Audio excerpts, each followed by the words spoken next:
लेकिन मेरे मानने न मानने से होता क्या है। ईसवी सन के आरंभ के आसपास अशोक का शानदार पुष्प भारतीय धर्म मतलब धर्म में धार्मिक कार्यों में उसके पूजा में प्रयोग किया जाता था। साहित्य साहित्यकार उसका साहित्य में वर्णन कर रहे थे। शिल्पकार भी उसको महत्व दे रहे थे। बड़ी महिमा के साथ ये इसका प्रवेश हुआ था, ये आया था। उसी समय शताब्दियों के परिचित मतलब बहुत सी शताब्दियों से परिचित यक्षों और गंधर्वों के ने भारतीय धर्म साधना को एकदम नवीन रूप में बदल दिया। मतलब इनके कारण जो भारतवासियों की की साधना थी वो परिवर्तित हो गई। पंडितों ने शायद ठीक ही सुझाया है कि गंधर्व और कंधर्व वस्तुतः यानी वास्तव में एक ही शब्द के भिन्न भिन्न उच्चारण हैं। मतलब ये पर्याय हैं। कंदर्प काम देवता और गंधर्व, इनको एक ही शब्द का पर्याय माना है। गंधर्व देवता ने यदि अशोक को चुना है तो यह निश्चित रूप से एक आर्येतर सभ्यता की देन है। कामदेव ने अशोक के पुष्प को चुना है ना, उस अपने तोड़ी में स्थान दिया था।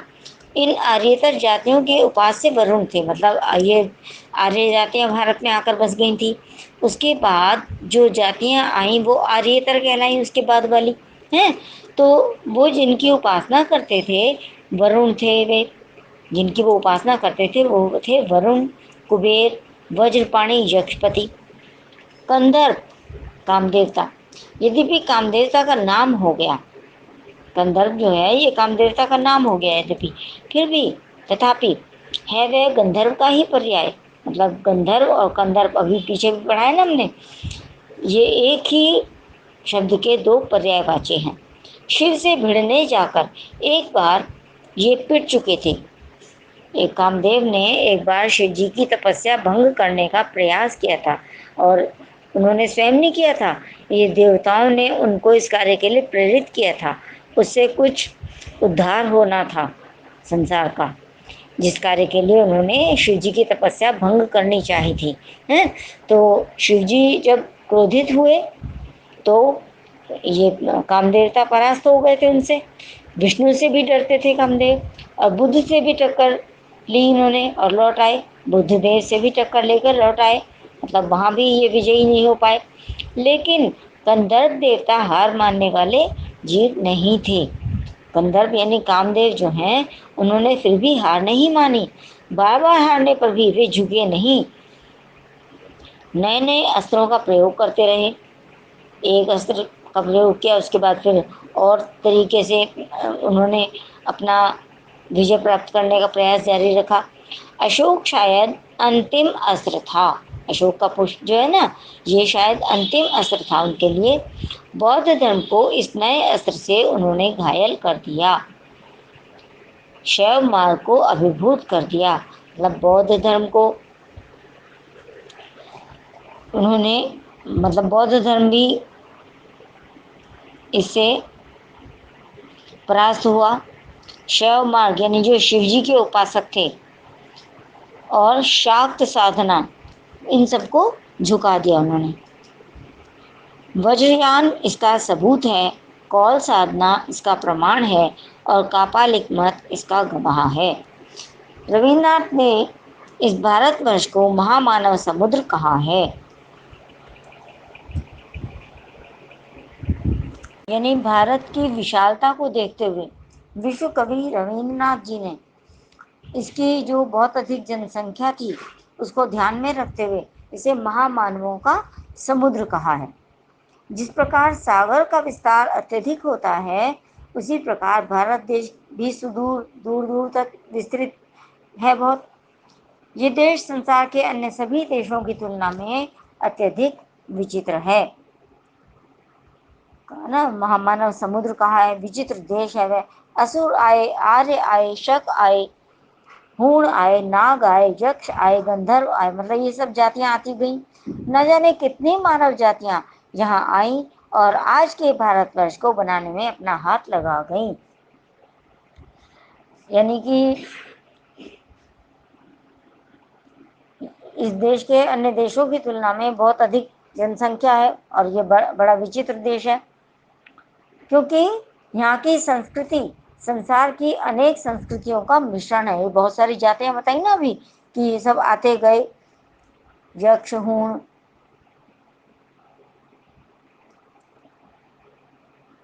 असुर, आर्य, शक, हूण, ये सब बताए ना, नाग, यक्ष, ये सब आए। तो यहाँ की संस्कृति सभी को सम्मान देने वाली है। हर किसी भी जाति के लोगों को यहाँ पर सदैव से आश्रय मिला है। तो मिली जुली एक संस्कृति बन गई। इसका कारण है कि यहाँ समय समय पर अनेक जातियाँ आई, जिससे अधिकांश यहीं की होकर रह गई। फिर उन्होंने यहीं अपना निवास बना लिया। जो यहाँ से चली गई वे अपना प्रभाव छोड़ गई। मतलब उन्होंने जिन मान्यताओं को अपनाया वो मान्यताएं बाद में भी यहाँ पर प्रचलित रहीं। यहाँ आने वाली जातियों में अभी मैंने बताया असुर, आर्य, शक, हूण, नाग और गंधर्व प्रमुख है। इन सभी ने यहाँ की संस्कृति और सभ्यता के साथ साथ आर्थिक विकास में भी अपना अत्यधिक योगदान दिया। ये जो जातियाँ आई हैं ना, इन सब ने इक्यानवे की जातियाँ आई और आज के भारतवर्ष को बनाने में अपना हाथ लगा गई। तो अपना प्रभाव उन्होंने छोड़ा और यहाँ के आर्थिक समृद्धि के क्षेत्र में भी उन्होंने अपना योगदान दिया, जिसे हम हिंदू रीति नीति कहते हैं। वे अनेक आर्य और आर्येतर उपादानों का अद्भुत मिश्रण है।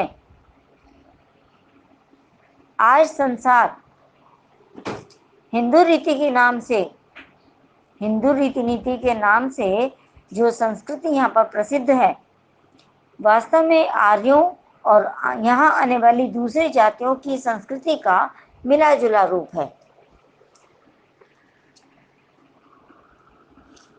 लेखक कहते हैं कि हिंदुओं के विषय में ऐसी मान्यता रही है। हिंदू सभ्यता और संस्कृति का स्वरूप विश्लेषण करते हुए लेखक ने कहा है कि हिंदुओं के विषय में ऐसी मान्यता रही है कि किसी समय में भारत में जो जातियां आई थी ना, आर्य जातियां आई थी, आर्य जाति के जो लोग आए थे भारत में, वो हिंदू कहलाए। लेखक इस मत से सहमत नहीं है। वो मानते हैं कि प्राचीन काल में भारतवर्ष में असुर, आर्य, शक, हूण, नाग, यक्ष और गंधर्व आदि जातियां आकर बस गई थीं। कुछ समय बाद इन सभी जातियों की परंपराएं, विश्वास, रीति यानी कि जो उन्होंने नियम बना लिए, नीति, परस्पर एक दूसरे से प्रभावित हुई। मतलब एक दूसरे के प्रभाव में आकर उन्होंने उन्हें अपनाना शुरू कर दिया, जिससे यहाँ एक मिली जुली संस्कृति विकसित हो गई। मतलब किसी की कोई बात अच्छी लगी तो हमने उसे अपना लिया, दूसरी जाति की कोई बात अगर हमें अच्छी लगी, हम प्रभावित हुए तो उसे अपना लिया। तो कुल मिलाकर जो संस्कृति हो गई वो एक मिली जुली संस्कृति विकसित हो गई।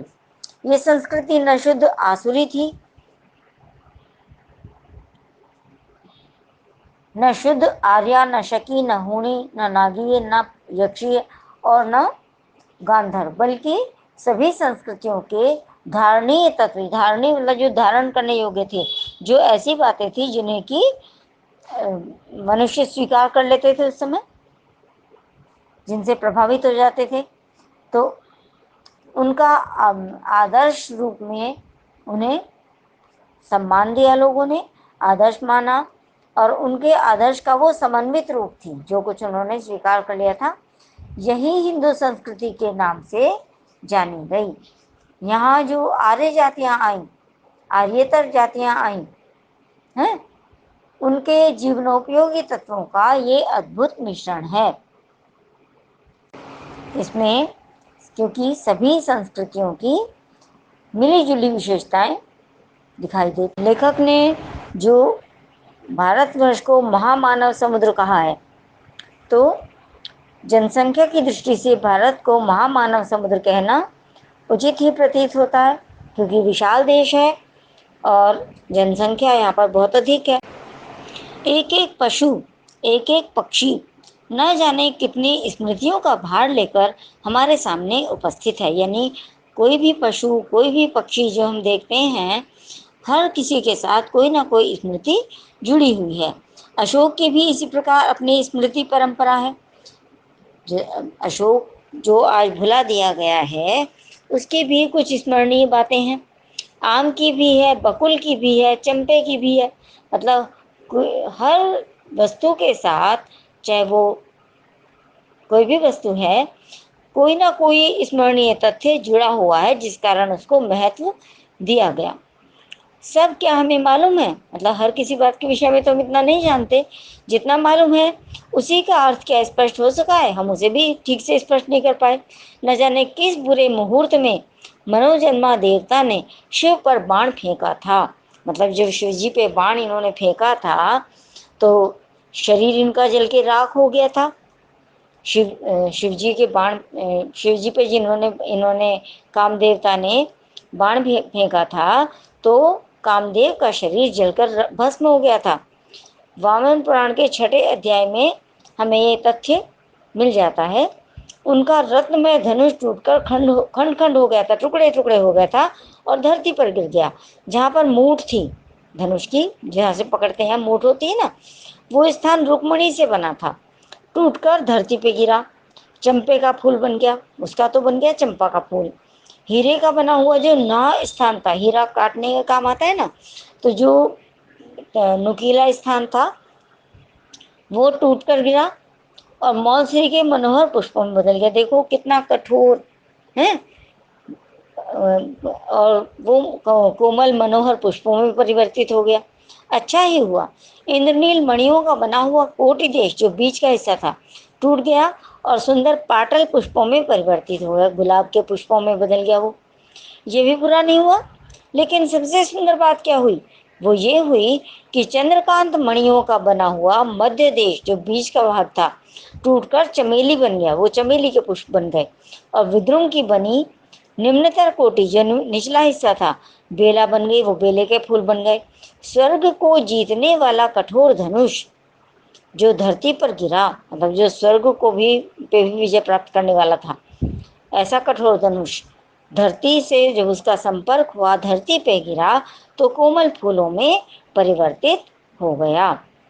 स्वर्गीय वस्तुएं धरती से मिले बिना मनोहर नहीं, यानी स्वर्गीय वस्तुएं जब धरती से उनका संपर्क होता है तो वो मनोहर प्रतीत होने लगती हैं, मन को हरने वाली हो जाती हैं। आगे लेखक कह रहे हैं, परंतु मैं दूसरी बात सोच रहा हूँ, इस कथा का रहस्य क्या है? ये क्या पुराणकार की सुकुमार कल्पना है? मतलब क्या पुराण लिखने वालों ने, जिन्होंने ये लिखा है सब कुछ अभी हमने जो पढ़ा है, ये उनकी एक सुकुमार सुंदर कोमल सी एक कल्पना है, या सचमुच में ये फूल भारतीय संसार में गंधर्वों की देन है? एक निश्चित काल के पूर्व इन फूलों की चर्चा हमारे साहित्य में मिलती भी नहीं। मतलब उससे पहले हमें इनके विषय में कोई चर्चा दिखाई नहीं देती कहीं पे लिखा हुआ। सोम तो निश्चित रूप से गंधर्वों से खरीदा जाता था, सोमरस। ब्राह्मण ग्रंथों में यज्ञ की विधि में ये विधान सुरक्षित रह गया है। ये फूल भी क्या उन्हीं से मिले? कुछ बातें तो मेरे मस्तिष्क में बिना सोचे ही उपस्थित हो रही हैं। यक्षों और गंधर्वों के देवता कुबेर, सोम, अप्सराएं यद्यपि बाद के ब्राह्मण ग्रंथों में भी स्वीकृत हैं, यानी जो इससे बाद के ब्राह्मण ग्रंथ हैं उनमें भी इनका वर्णन हमें देखने को मिल जाता है, पढ़ने को मिल जाता है। तथापि यानी फिर भी पुराने साहित्य में आप देवता के रूप में ही मिलते हैं। जो इससे पहले का साहित्य है उसमें देवता के रूप में ही उनका वर्णन आया है। बौद्ध साहित्य में तो बुद्ध देव को ये कई बार बाधा देते हुए बताए गए हैं। महाभारत में ऐसी अनेक कथाएं आती हैं जिनमें संतानार्थिनी स्त्रियां वृक्षों के अपदेवता यक्षों के पास संतान कामिनी होकर जाया करती थी। मतलब महाभारत में ऐसी कथाएं हैं, ऐसी कथाओं का वर्णन है। संतानार्थिनी यानी संतान की इच्छुक, जो संतान चाहती थी, उनके संतान नहीं होती थी, वो संतान चाहती थी, तो ऐसी स्त्रियां वृक्षों के देवता यक्षों के पास जाती थी। क्यों जाती थी? संतान की कामना लेकर, कि उनके संतान की कामना पूर्ण हो जाए, उन्हें संतान प्राप्त हो।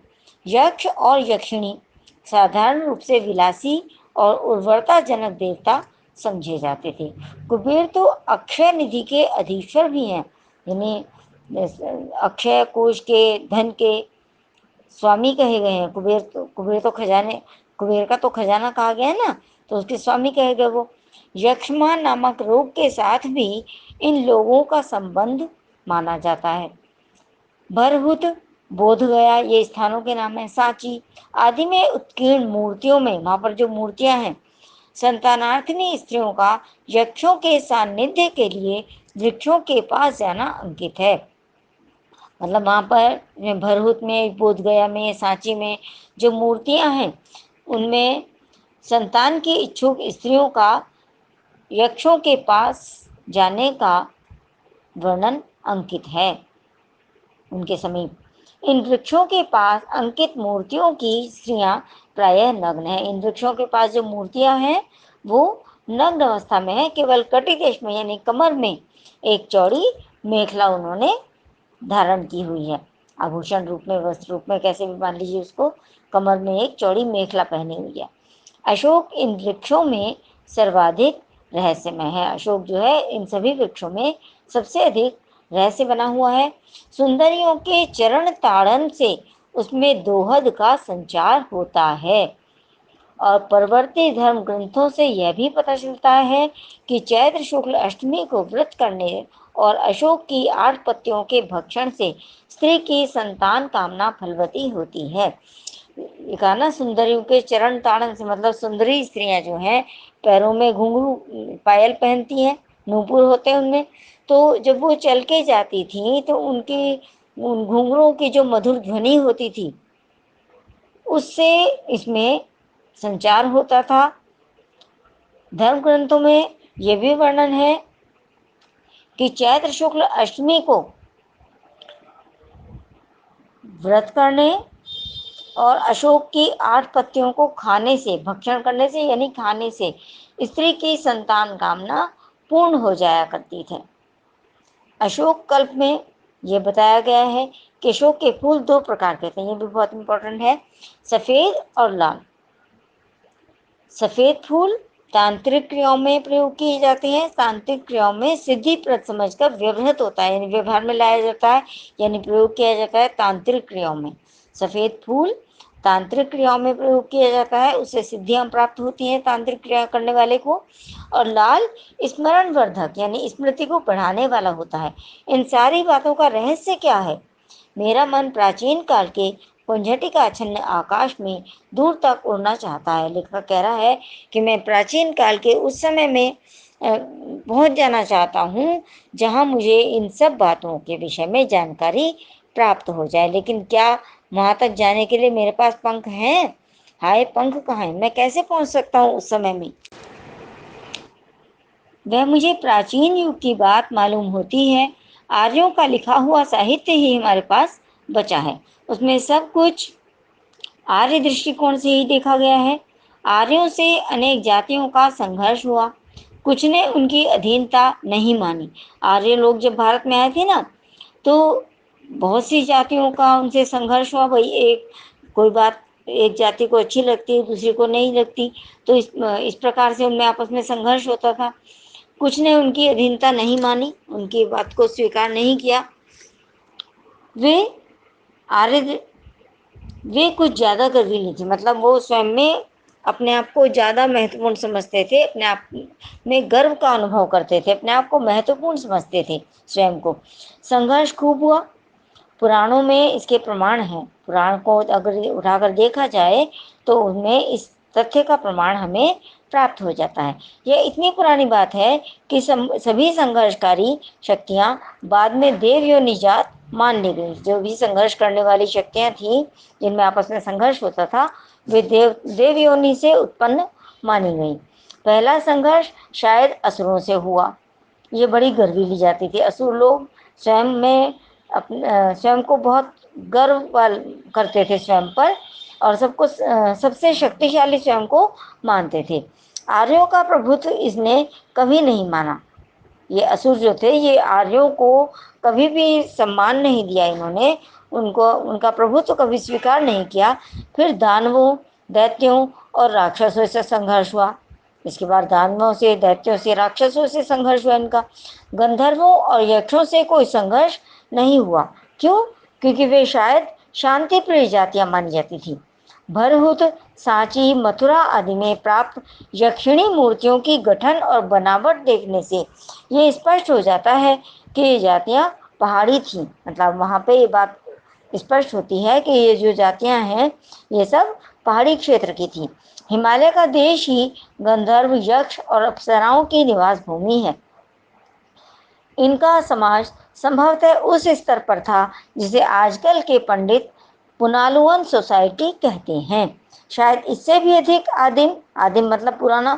परंतु वे नाच गान में कुशल थे, नृत्य में और गायन करने में, गीत गाने में वो दक्ष थे, निपुण थे। यक्ष तो धनी भी थे। वे लोग वानरी और भालुओं की, वानरी नहीं, ये वानरों होना चाहिए। वे लोग वानरों और भालुओं की भांति कृषि पूर्व स्थिति में भी नहीं थे। मतलब जो कृषि जिस समय में की गई उससे पहले की जो स्थिति थी उस स्थिति में भी नहीं थे। और राक्षसों और असुरों की भांति व्यापार वाणिज्य वाली स्थिति में भी नहीं। वे मणियों और रत्नों का संधान करना जानते थे। किस मणि से क्या कार्य सिद्ध हो सकता है, किस से क्या होता है। पृथ्वी के नीचे गड़ी हुई निधियों, जो खजाना धरती, रत्न गर्भा का ये है पृथ्वी, तो जो खजाना धरती के अंदर गड़ा हुआ है, निधि है, जो कोश है, उसकी भी उन्हें जानकारी होती थी और अनायास धनी हो जाते थे। संभवतः इसी कारण उनमें विलासिता की मात्रा अधिक थी, क्योंकि उन्हें इन सब की जानकारी थी, धरती के अंदर क्या क्या है, हैं, और उसको प्राप्त कर लेते थे, उससे वो धनी हो जाते थे। तो जब सब कुछ हमारे पास होता है, कुछ करने की आवश्यकता नहीं होती, तो व्यक्ति विलासी ही होता है ना। परवर्ती काल में यानी उसके बाद जो समय बीता, उसके बाद उस समय की बात, यह बहुत सुखी जाति मानी जाती थी। ये बहुत सुखी और संपन्न जाति मानी जाती थी। यक्ष और गंधर्व एक ही श्रेणी के थे, परंतु आर्थिक स्थिति दोनों की थोड़ी भिन्न थी, यक्ष की और गंधर्व की। किस प्रकार गंधर्व देवता को अपनी गंधर्व सेना के साथ इंद्र का मुसाहिब बनना पड़ा, बड़ी मनोरंजक कथा है। एक समय कामदेव जो है, इन्हें गंधर्व सेना का के साथ में इंद्र का मुसाहिब बनना पड़ा था, उनकी अधीनता माननी पड़ी थी। पर यहाँ वह सब पुरानी बातें क्यों रटी जाएं, क्यों हम इनका वर्णन करें, इनके बारे में बातें करें। प्रकृति यह है, यानी वास्तविक से यह है कि बहुत पुराने जमाने में आर्य लोगों को अनेक जातियों से निपटना पड़ा था। जो आर्य जातियां आकर भारत में बसी थी ना, तो बहुत सी जातियों से संघर्ष करते हुए उन्हें आगे बढ़ना पड़ा था। जो गर्वीली थी, मतलब हार मानने को प्रस्तुत ही नहीं थी, अब स्वयं पर बड़ा गर्व करती थी, स्वयं को शक्तिशाली समझती थी सबसे, और किसी के भी समक्ष वो हार मानने को तैयार नहीं थी। परवर्ती साहित्य में, यानी उसके बाद का जो साहित्य है, उसमें उनका स्मरण घृणा के साथ किया गया। मतलब जो स्वयं को ही सबसे श्रेष्ठ सिद्ध करना चाहता हो, तो कब तक उसे सम्मान मिलता रहेगा, तो उनका घृणा के साथ स्मरण किया गया। और जो सहज ही मित्र बन गई, उनके प्रति अवज्ञा और उपेक्षा का भाव ही नहीं रहा। मतलब जो सहज ही मित्रता का व्यवहार किया, जिन्होंने सबके साथ अच्छा व्यवहार किया, वो उनकी किसी ने अवज्ञा नहीं की, उपेक्षा नहीं की। असुर, राक्षस, दानव, दैत्य पहली श्रेणी में तथा यक्ष, गंधर्व, किन्नर, सिद्ध, विद्याधर, वानर, भालू ये दूसरी श्रेणी में आते थे। परवर्ती हिंदू समाज, यानी उसके बाद का जो हिंदू समाज है, इन सबको बड़ी अद्भुत शक्तियों का आश्रय मानता है और सब में देवता बुद्धि का पोषण। अशोक वृक्ष की पूजा इन्हीं गंधर्वों और यक्षों की देन है। जो अशोक के वृक्ष की पूजा हुई, लोगों ने इनको मान्यता दी, महत्ता दी, वो इन्हीं गंधर्वों और यक्षों के कारण। प्राचीन साहित्य में इस वृक्ष की पूजा के उत्सवों का बड़ा सरस वर्णन मिलता है। प्राचीन काल का जो साहित्य है उसमें इस वृक्ष की पूजा, जो उत्सव थे, उनका बड़ा ही सुंदर मनोहर वर्णन देखने को मिलता है। असल पूजा अशोक की नहीं, बल्कि उसके अधिष्ठाता कंदर्प देवता की होती थी। कंदर्प यानी काम देवता की, जिसके कारण इसको महत्व मिला था अशोक को। इसे मदनोत्सव कहते थे। मदन कामदेव का पर्याय है ना। तो कामदेवता की पूजा होती थी, तो यानी मदन उत्सव, गुण संधि भी हो गई, मदन जमा उत्सव, अ जमा ओ बराबर ओ, ठीक है। कामदेव ही मतलब इसमें विशेष रूप से पूजा होती थी, इसी कारण इसे मदनोत्सव कहा जाता था। महाराज भोज के सरस्वती कंठाभरण, ये ग्रंथ है, से जान पड़ता है कि यह उत्सव त्रयोदशी के दिन होता था। मालविकाग्नि मित्र और रत्नावली में ये रचनाएं हैं, में इस उत्सव का बड़ा सरस मनोहर वर्णन मिलता है। इनमें भी बड़ा सुंदर और मनोहर वर्णन है इसका। मैं जब अशोक के लाल स्तवकों को देखता हूँ, लेखक कह रहे हैं कि मैं अशोक के लाल स्तवकों यानी अशोक के जो लाल पुष्प है ना, उनके समूह को देखता हूँ, तो मुझे वह पुराना वातावरण प्रत्यक्ष दिखाई दे जाता है। राजघरानों में साधारण रूप से रानी ही अपने सनूपुर चरणों के आघात से इस रहस्यमय वृक्ष को पुष्पित किया करती थी। जो राजघरानों में रानियां होती थीं, वो पैरों में पायल पहनते हैं, नूपुर बंधे होते थे चरणों में, पैरों में, है ना।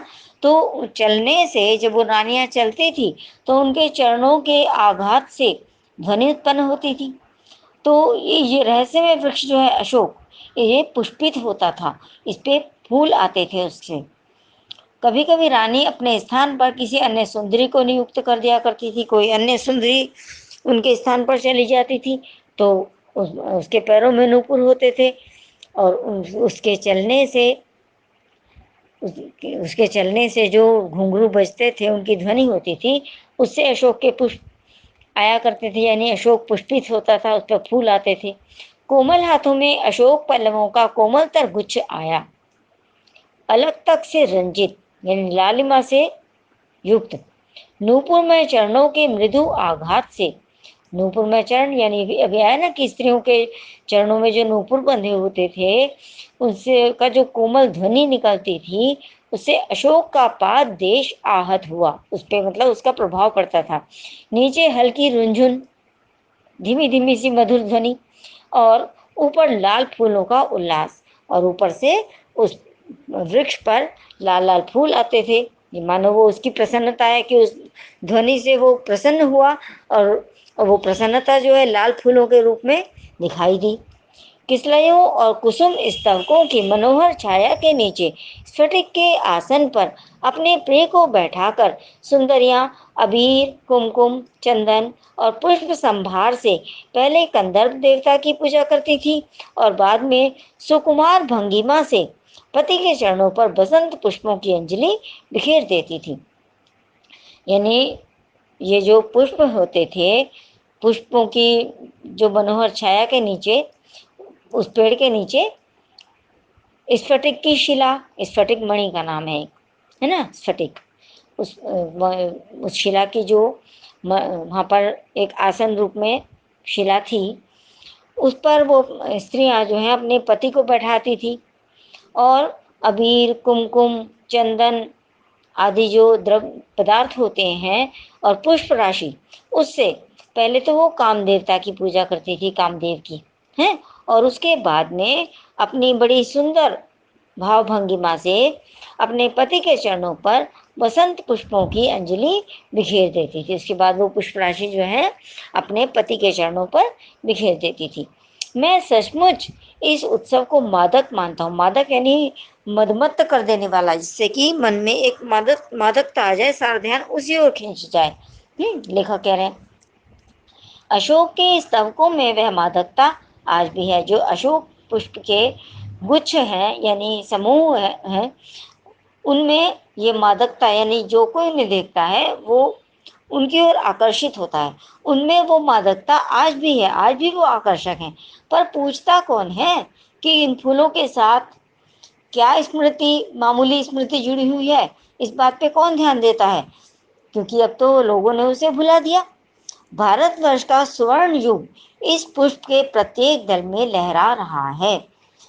भारतवर्ष का जो स्वर्ण युग है, इस पुष्प के जो प्रत्येक दल, प्रत्येक पत्ते में लहरा रहा है, मतलब कि उसकी छवि उसमें दिखाई देती है। कहते हैं दुनिया बड़ी भुलक्कड़ है। लेखक कह रहे हैं कि कहा जाता है कि दुनिया बड़ी भुलक्कड़ है, केवल उतना ही याद रखती है जितने से उसका स्वार्थ सधता है, बाकी को फेंक कर आगे बढ़ जाती है। शायद अशोक से भी उसका स्वार्थ सिद्ध नहीं हुआ, स्वार्थ नहीं सधा, तो वो उसे क्यों याद रखती? सारा संसार स्वार्थ का अखाड़ा ही तो है। लेखक मतलब ये इस बात स्पष्ट कर देना चाहते हैं कि साहित्यकारों ने भी अशोक को भुला दिया। एक समय था जब साहित्यकार अशोक के पुष्प को अपने साहित्य में स्थान देते थे और उन्होंने इसे भुला दिया। इस पर अपने विचार स्पष्ट करते हुए लेखक कह रहे हैं कि संसार जो है ये बड़ा स्वार्थी है। भुलक्कड़ भी कहा, भुलक्कड़ इसलिए कि कोई सी चीज से स्वार्थ सिद्ध नहीं हुआ तो उसे भुला दिया। केवल उन्हीं बातों को ये याद रखता है क्योंकि स्वार्थी है संसार, तो केवल वे ही बातें याद रहती हैं संसार को जिससे कहीं से किसी प्रकार से उसका स्वार्थ सिद्ध होता हो। वरना व्यर्थ की स्मृतियों से वो अपने आप को क्यों बोझिल बनाए, क्यों उनका भार अपने ऊपर रखे? जिस चीज से कोई स्वार्थ सिद्ध नहीं हो रहा तो उसको क्यों अपनी याद में रखे? वो उसको छोड़ के आगे बढ़ जाता है संसार। जो चीजें उसके दैनिक जीवन की स्वार्थ पूर्ति में सहायता पहुंचाती हैं, जिनसे उसका स्वार्थ सिद्ध होता है किसी भी प्रकार का, उन्हें वो स्वीकार करता है। और जब उससे स्वार्थ सिद्ध नहीं होता तो बदलते समय में जब अनुपयोगी हो जाती है कोई वस्तु, तो वो व्यक्ति के लिए उपेक्षित हो जाती है, फिर व्यक्ति उनकी उपेक्षा करने लगता है जब कोई स्वार्थ सिद्ध ही नहीं हो रहा उससे। तो समय परिवर्तन के साथ साथ अशोक की भी महत्ता कम होने लगी। जैसे जैसे समय परिवर्तित हुआ तो लोगों ने अशोक को भी महत्व देना बंद कर दिया, अशोक की भी उपेक्षा की जाने लगी। शायद इसीलिए मनुष्य को भी उसकी आवश्यकता रह नहीं गई, क्योंकि जब किसी चीज की उपेक्षा होने लगी तो वही भावना फिर प्रकाश में आ गई और सभी लोगों ने इसे महत्व देना बंद कर दिया, तो मनुष्य को इसकी आवश्यकता ही नहीं रह गई। फिर बिना किसी कारण के उसे याद करके, उसे स्मरण करके अपनी शक्ति को कोई क्यों खर्च करेगा? तो इसीलिए कहा गया है कि सारा संसार स्वार्थ का अखाड़ा, कहा ना, स्वार्थ के विविध क्रियाकलापों से भरा हुआ है। उसके लिए स्वार्थ सिद्धि का, मानिए, क्रीड़ा स्थली है स्वार्थ सिद्धि की, कि यहाँ पर जिस प्रकार से जैसे भी कार्य सिद्ध हो जाता है उस प्रकार से व्यक्ति अपना स्वार्थ सिद्ध करता है, और यदि स्वार्थ सिद्ध नहीं होता तो उस वस्तु को भुला दिया जाता है। ये जो मनुष्य की ऐसी प्रवृत्ति है कि जिस चीज से स्वार्थ सिद्ध नहीं होता उसे भुला दिया जाता है ना? तो विस्मृत करने का जो आधार माना है वो व्यक्ति की स्वार्थी प्रवृत्ति को ही माना गया है, और संसार इसी कारण स्वार्थी सिद्ध हुआ है। अशोक का वृक्ष जितना भी मनोहर हो, जितना भी रहस्यमय हो, जितना भी अलंकारमय हो, परंतु है वह उस विशाल सामंत सभ्यता की परिष्कृत रुचि का ही प्रतीक, जो साधारण प्रजा के परिश्रमों पर पली थी, उसके रक्त के संसार कणों को खाकर बड़ी हुई थी और लाखों करोड़ों की उपेक्षा से जो समृद्ध हुई थी। लेखक यहाँ स्पष्ट कर देना चाहते हैं कि अशोक को सामान्य व्यक्तियों द्वारा जो भुला दिया गया उसका कारण ये है कि अशोक का वृक्ष वास्तव में अत्यधिक सुंदर होने के कारण मन को हरने वाला है, मन को हरने वाला था। उसके विषय में अनेक रहस्यमयी बातें भी जन सामान्य में प्रचलित हैं। उसकी सुंदरता के लिए कितने ही उपमान दिए जाते हों, उसको दूसरी वस्तुओं की सुंदरता के लिए उपमान के रूप में प्रयोग किया जाता हो, या सुंदरियों ने भले ही उसके पुष्पों को अलंकार के रूप में ग्रहण किया, अलंकार ने गहने आभूषण, पुष्पों के आभूषण भी बनाते थे ना स्त्रियां, या सुंदरियों ने भले ही उसके पुष्पों को अलंकार के रूप में ग्रहण किया हो, धारण किया हो, फिर भी उसे वो जो सामंती सभ्यता थी उसका एक परिष्कृत रूप, शोधित, यानी जो उसके बाद में परिष्कार करके सुधार के बनाया गया, उसकी सुधरी हुई रुचि का प्रतीक जो संशोधित करके बनी उसका प्रतीक रूप में है, जो साधारण प्रजा के परिश्रमों पर ही पली थी। सामान्य जो जनता थी, प्रजा थी, उसके परिश्रम का प्रतीक थी वो। जनसाधारण के परिश्रम पर ही फलती फूलती रही। सामंतों ने जनसाधारण के अधिकारों का हरण करके उनकी खून पसीने की कमाई से अपनी तिजोरियां भरी। यह है ना, सामंतों का वर्णन है। सामंत उखड़ गए, उसके रक्त के संसार कणों को खाकर बड़ी हुई थी और लाखों करोड़ों की उपेक्षा से जो समृद्ध हुई थी। कौन? ये जो अभी हमने पढ़ा है उसके बारे में। वे सामंत उखड़ गए, समाज ढह गए और मदनोत्सव की धूमधाम भी मिट गई। यानी जो सामंत थे, सामंतों ने जनसाधारण के अधिकारों का हरण किया, उनकी खून पसीने की जो कमाई थी उससे अपनी तिजोरियां भरी, उनका रक्त पीकर वो बलशाली बने। उन्होंने ही अशोक के वृक्ष को समाज में पद प्रतिष्ठित किया था, मतलब सम्मान दिलाया था। आज समाज से सामंतशाही जो लोग थे अब विलुप्त हो गए, तो सामंतशाही का भी अंत हो गया। अब ना कोई सामंत बचा, ना मान प्रतिष्ठा का कोई चिन्ह शेष रहा।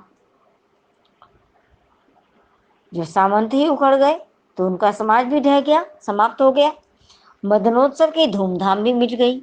अब ना कोई सामंत है, ना उनकी मान प्रतिष्ठा का कोई चिन्ह शेष रहा। फिर लोग उस अशोक को ही क्यों सम्मान दें, जिसे सामंतों ने मान देकर प्रतिष्ठा के शीर्षासन पर बैठाया था, जिन्होंने मतलब उसे प्रतिष्ठा दिलाई थी। सामंतों द्वारा अशोक को ये यही तरफदारी, जो अशोक की तरफदारी की गई, उसकी उपेक्षा का कारण बन गई। मतलब सामंतों ने ही तो उसे शीर्षासन पर बैठाया था, उसे सम्मान दिलाया था, और अब ये ही उनकी उपेक्षा का कारण बन गई, क्योंकि सामंतों का समाज ही समाप्त हो गया धीरे धीरे, और मदनोत्सव की धूमधाम भी मिट गई।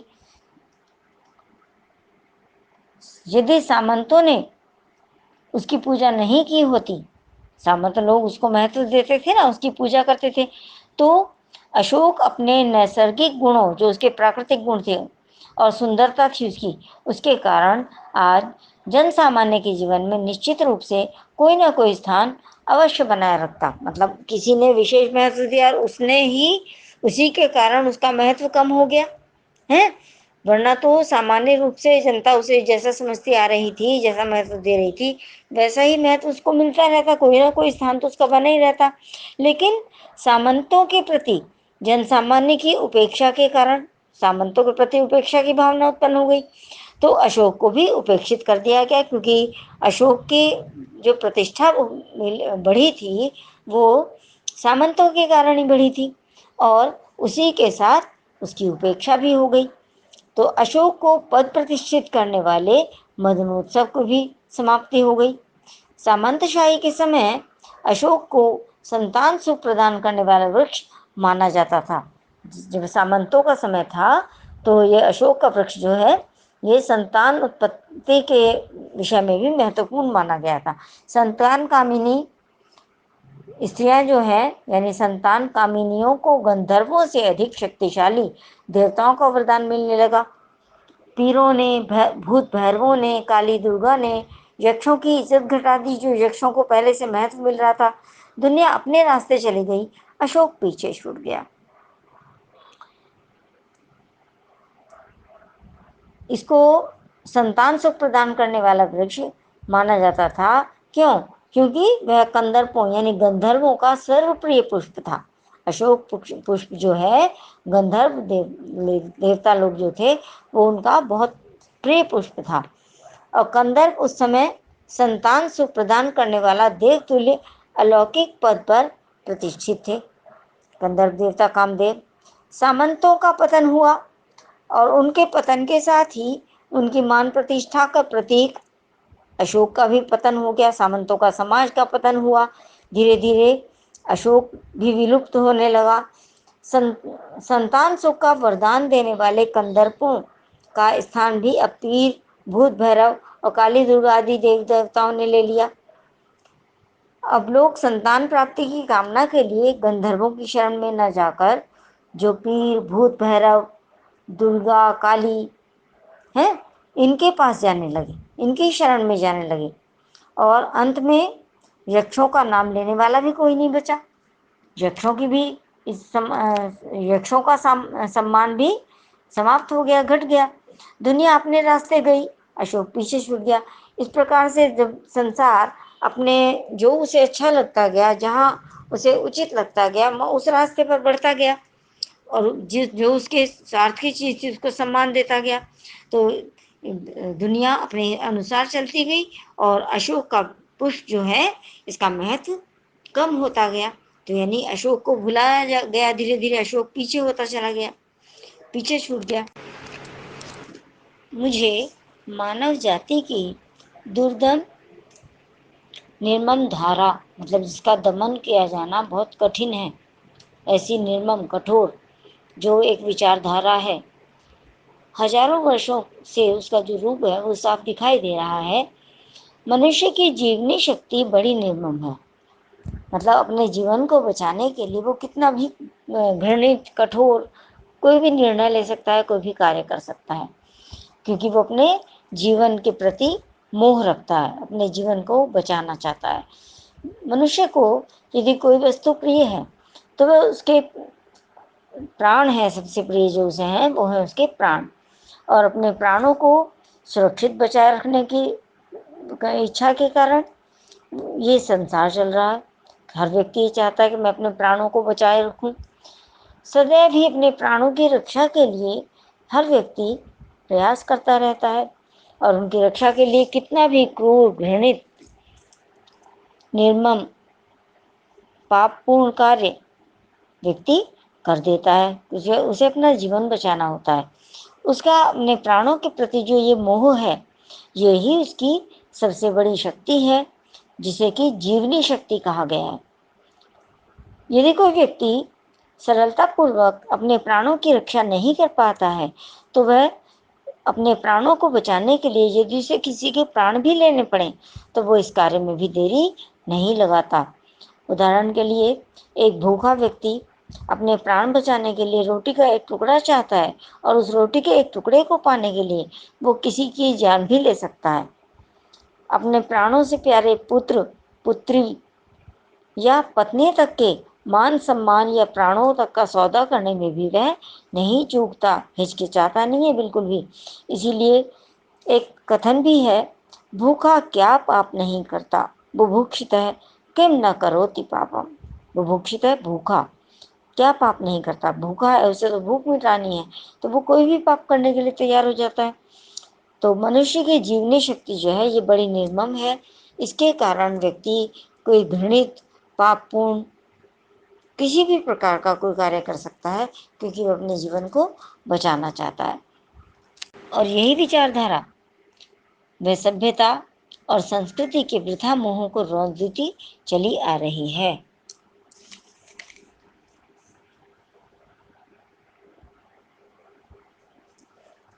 ये जो विचारधारा है कि मनुष्य अपनी जीवनी शक्ति को बचाना चाहता है, अपने जीवन को बचाना चाहता है, ये लेखक कहते हैं कि मैं हजारों वर्षों के इतिहास को भली प्रकार से देख रहा हूँ।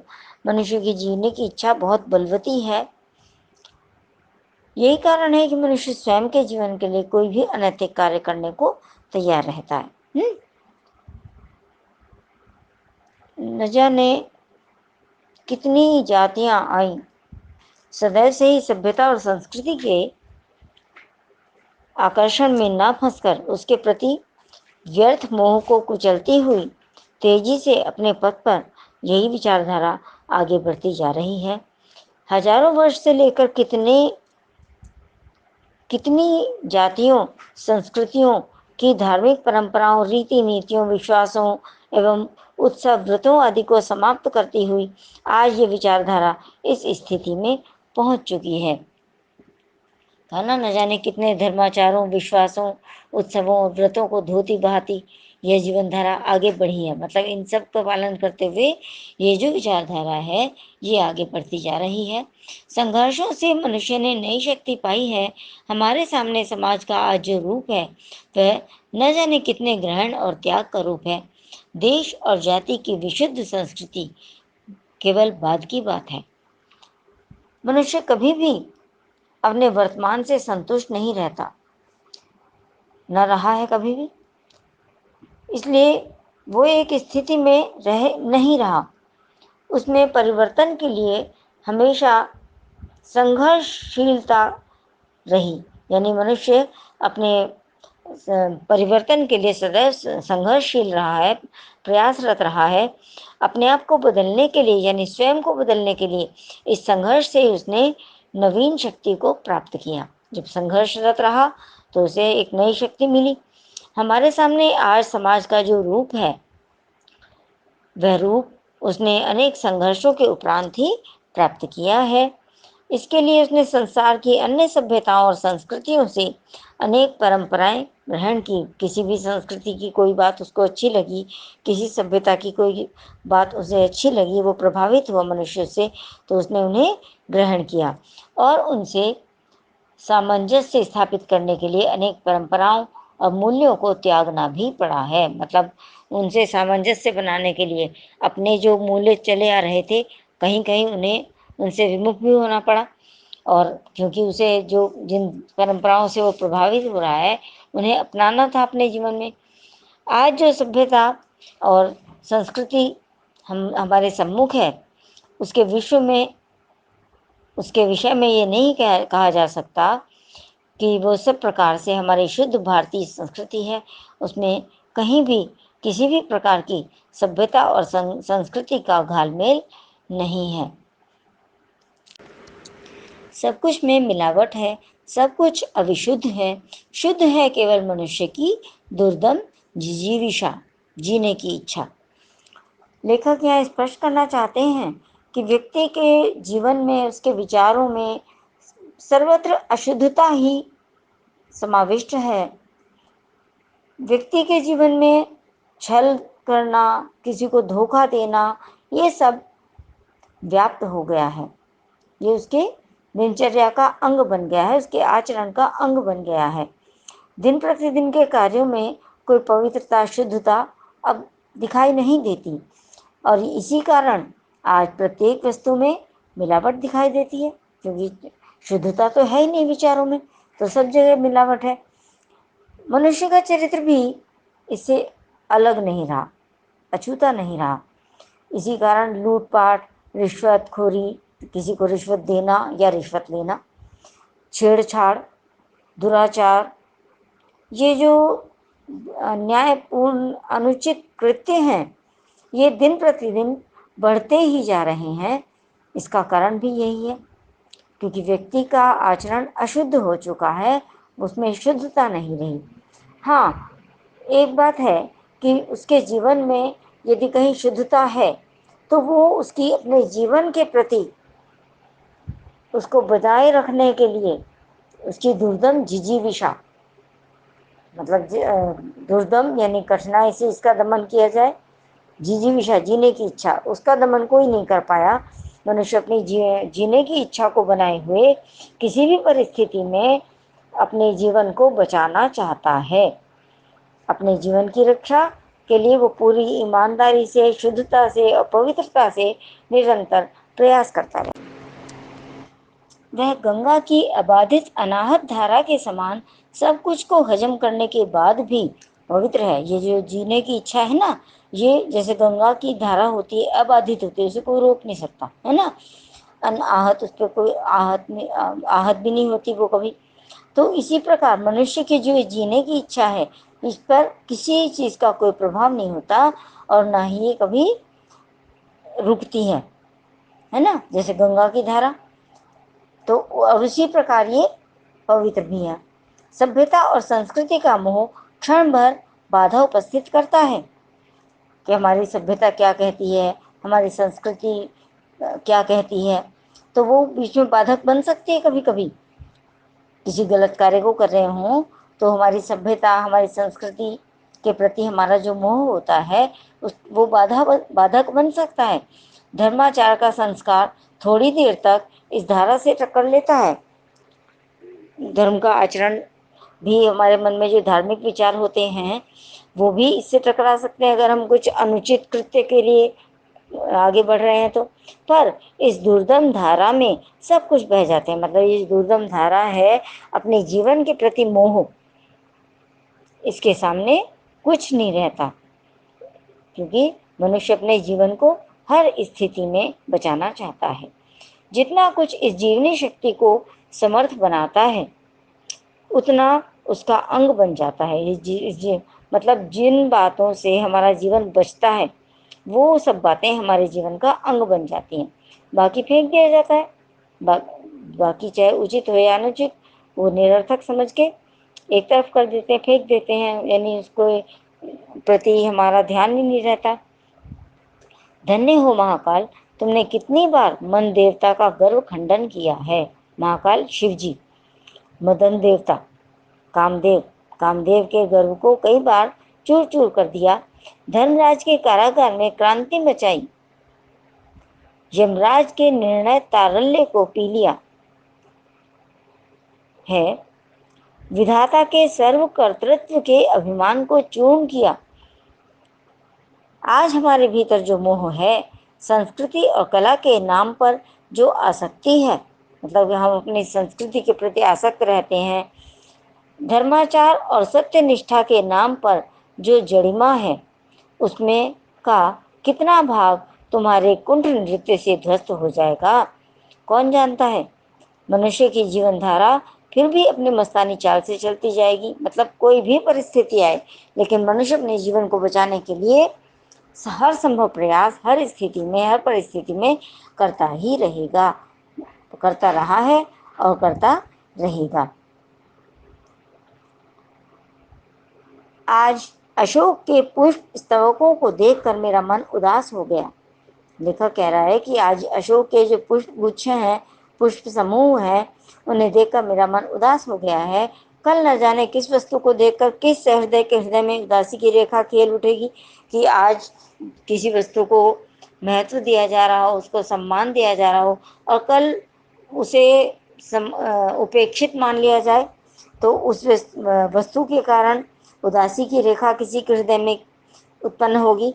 जिन बातों को मैं अत्यंत मूल्यवान समझ रहा हूँ और जिनके प्रचार के लिए चिल्ला चिल्ला कर गला सुखा रहा हूँ, उनमें कितनी जिएंगी कितनी बह जाएंगी कौन जानता है। मतलब आज जिन बातों को हम बहुत महत्वपूर्ण समझते हैं, जिनका हम प्रचार करते हैं, सब लोगों को उनका महत्व समझाते हैं, तो उनमें से कितनी बातें ऐसी होंगी जो आगे तक बढ़ती जाएंगी, लोग आगे के समय भी उन्हें महत्व देंगे, और कितनी बह जाएंगी यानी कि जो उपेक्षित हो जाएंगी कौन जानता है इस बात को।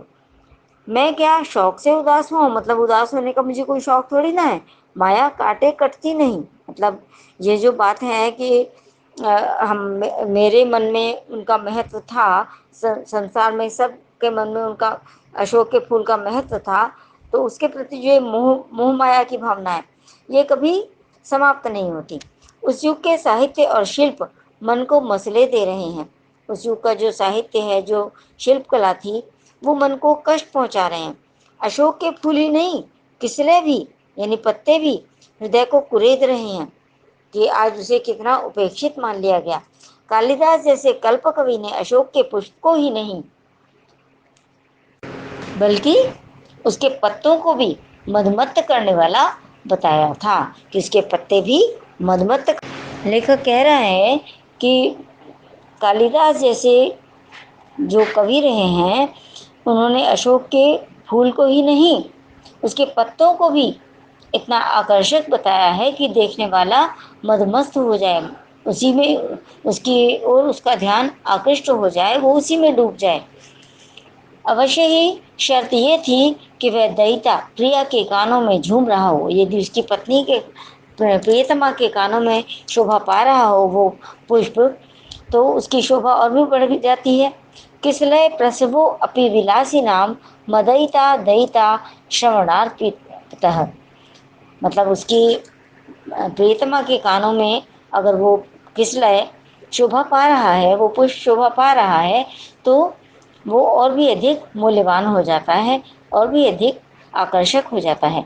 परंतु शाखाओं में लंबित, मतलब पेड़ की शाखाओं पर लटके हुए, वायु लुलित, वायु के द्वारा आंदोलित किए जाने वाले, वायु के द्वारा जो जब वो हिलते हैं पत्ते, वायु द्वारा आंदोलित किसलयों में भी मादकता है। वायु जब उन्हें हिलाती है उन पत्तों को, तो वो भी मादक प्रतीत होते हैं, आकर्षक प्रतीत होते हैं।